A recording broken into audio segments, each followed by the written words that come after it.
Thanks for joining us. This is our sixth and final video on Easter. And our question today is, could Jesus really have risen from the dead? That's the central claim of Christianity, isn't it? That he rose from the dead, but could it possibly be true? Often we discount the possibility of it being true because we think miracles don't happen. That's a common view, and miracles don't happen very often. What I would say is that if there is a God who made the universe, made the world, if there's a supreme being, then miracles have got to be possible, because a miracle is kind of God intervening in his world in an unusual fashion, breaking the laws of science at that time. So they've got to be possible if there is a God. I would say that, absolutely. So we shouldn't discount them completely for being impossible. As opposed to, when it comes to the resurrection, three things especially to account for in history. One would be the empty tomb. So Jesus' followers said that Jesus' body was no longer in the tomb where he'd been buried, and none of the authorities at the time, religious or secularist authorities, none of them produced the body. They could have snuffed out all these myths going around and rumours, but no one produced the body. So an empty tomb. So that's never been found, his body. So how do we account for that?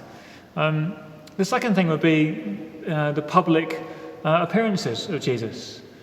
People said that they saw him in public after he'd risen from the dead. And as individuals, but also groups of people. And you can't have kind of group hallucinations, that kind of thing. So very public appearances. And the very first witnesses to Jesus' resurrection were women. Now that's hugely significant because 2,000 years ago, actually the testimony of women was considered less valuable than the testimony of men. So which means to say that if his followers were making up this thing that he'd risen from the dead, why would they choose women as the first witnesses if their testimony counted less? It doesn't kind of make sense as a kind of a made-up story. The last thing to account for would be the transformed lives of Jesus' followers. When he died, they were dejected, depressed in a terrible way. All their hopes had been dashed. But when he'd risen from the dead, they claimed, they were transformed into people who were fearlessly taking this thing that had happened and telling people about it. And they went and spent the rest of their lives around the known world and the Near East and around the Mediterranean, telling people, I've seen Jesus, he came back from the dead. So from fearless to being completely courageous and just going for it. Now, how do you account for those transformed lives? Does wishful thinking account for that? I don't think it can.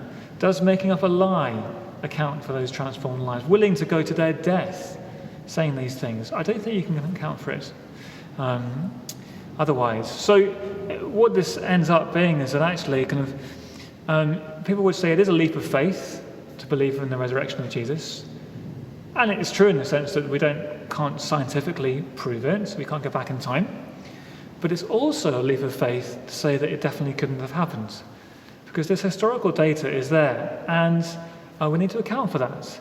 And so that's what I would say, really. That's really interesting. So if you have more questions and would like to discuss about the historical evidence of Jesus Christ, what he did, what he said, we're running a 6-week course called Case for Christ, and as a discussion group, and every question is a good question. So we hope you can join.